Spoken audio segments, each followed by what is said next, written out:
अस्सलाम वालेकुम friends. Drama serial मैं की आने वाले एपिसोड में हम देखेंगे कि ज़ैद मुबशरा से तो शादी कर लेता है, लेकिन वो दिल से राज़ी नहीं होता।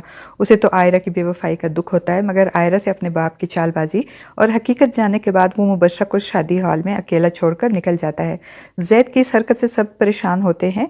मुबशरा अपनी तौहीन पर गुस्से से तिलमिला रही होती है और अपने बाप के घर वापस जाकर कशमाला से कहती है कि अगर मेरा घर नहीं बसा तो तुम्हारा भी बसने नहीं दूंगी। ज़ैद जब लेट नाइट घर पहुंचता है तो इसका वालिद इस पर नाराज़ होता है, मगर ज़ैद को जब से अपने वालिद की आयरा के भाई को धमकी और इसका रिश्ता आयरा से ख़राब करवाने की हकीकत पता चलती है, तब से वो बहुत डिप्रेस्ड होता है और अपने बाप के गुस्से या नाराज़गी की परवाह किए बगैर वो मुल्क छोड़ने का फैसला करता है। और जब उसके वालिद को पता चलता है तो वो एक आखिरी चाल चलते हुए ज़ैद को इमोशनली ब्लैकमेल करते हुए उसे आखिरी बार कशमाला से मिलने को कहते हैं, क्योंकि वो जानते हैं कि ज़ैद अपनी बहन कशमाला से बहुत मोहब्बत करता है और वो कभी नहीं चाहेगा कि इसकी वजह से कशमाला को कोई दुख मिले या इसका घर ख़राब हो। और फ्रेंड्स, होगा भी बिल्कुल ऐसे ही। ज़ैद के वालिद की ये चाल कामयाब हो जाएगी और कशमाला से मिलने के बाद ज़ैद कभी नहीं चाहेगा कि इसका घर ख़राब हो। इसी वजह से वो जहर का ये घूंट पी लेगा और मुबशरा को अपने घर वापस ले आएगा। दूसरी तरफ मुबशरा अपने बाप पे नाराज़ होते हुए कहती है कि डैड, मुझे तो लगता है कि ज़ैद मुझसे शादी ही नहीं करना चाहता था। मैं तो आपको बहुत अक्लमंद समझती थी। मुझे लगता था कि मेरा मोहित से शादी का फ़ैसला गलत है, मगर आपका फ़ैसला भी गलत हो गया। वो अपने भाई रेहान को भी फोर्स करती है कि अगर ज़ैद ने आकर मुझसे माफ़ी नहीं मांगी और मुझे घर नहीं लेकर गया तो तुम भी कशमाला को इसके बाप के घर वापस भेज दोगे। इतने में कशमाला आकर बताती है कि ज़ैद मुझसे मिलने आ रहा है, तो मुबशरा कशमाला पे भी नाराज़ होती है और कहती है, अगर तुम्हारे भाई ने मुझसे माफ़ी ना मांगी तो मैं तुम्हें भी इस घर से निकाल दूंगी। इस पर मुबशरा का बाप मुबशरा को समझाता है कि तुम जाओ, तैयार हो जाओ, ज़ैद तुम्हें लेने आ रहा है। मगर मुबशरा बज़िद होती है कि अगर ज़ैद ने मुझसे बाकायदा माफ़ी नहीं मांगी तो मैं इसके साथ नहीं जाऊंगी और ना ही कशमाला को यहाँ रहने दूंगी।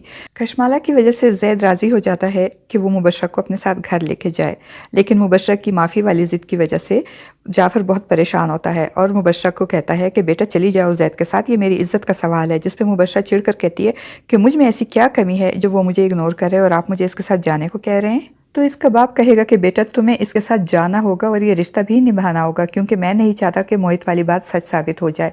और ये बात मुबशरा की समझ में आ जाएगी और वो ज़ैद को के साथ उसके घर चली जाएगी। मगर ज़ैद जब मुबशरा से माफ़ी नहीं मांगेगा, मुबशरा इस बात पे बहुत तिलमिलाएगी, मगर अपने बाप की नसीहत को मद्देनज़र रखते हुए ज़ैद के साथ जाने को राज़ी हो जाएगी।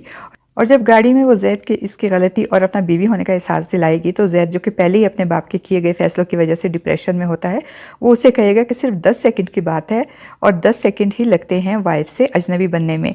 और ये बात सुनकर मुबशरा को गुस्सा तो बहुत आएगा, मगर फिर भी वो ज़ैद के साथ उसके घर चली जाएगी और ज़ैद पे ज़बरदस्ती मुसल्लत किए गए इस रिश्ते को निभाने की कोशिश करेगी। मगर ज़ैद किसी सूरत भी इस बात को कबूल नहीं कर पाता कि इसके बाप ने इसके साथ ये सब कुछ किया है। वो इस बात का गुस्सा मुबशरा पे उतारते हुए कहेगा कि तुम्हें अगर मेरे घर में रहना है तो तुम्हें यहाँ की आदत डालनी होगी, मुझसे तुमको कोई तवक्को नहीं रखनी चाहिए। मैं कभी भी तुम्हें दिल से कबूल नहीं करूँगा। तुम अच्छी तरह ये बात जान गई हो कि मैं किसी और से मोहब्बत करता हूँ। तुम्हें इस घर में लाने का फ़ैसला मेरा नहीं बल्कि डैड का था। ज़ैद की बात सुनकर मुबशरा को भी अपनी तौहीन का एहसास होगा और वो भी बर्दाश्त नहीं करेगी और ज़ैद से कहेगी, ये जो तुम्हारा इस तरह का एटीट्यूड है अब मुझसे भी मज़ीद बर्दाश्त नहीं होता। मुझे भी कोई शौक़ नहीं था कि मैं तुमसे शादी करूं। अगर ये बात पहले से मालूम हो जाती कि ये फ़ैसला तुम्हारा नहीं बल्कि तुम्हारे डैड का है तो कभी भी मैं तुम्हारी ज़िंदगी में शामिल नहीं होती।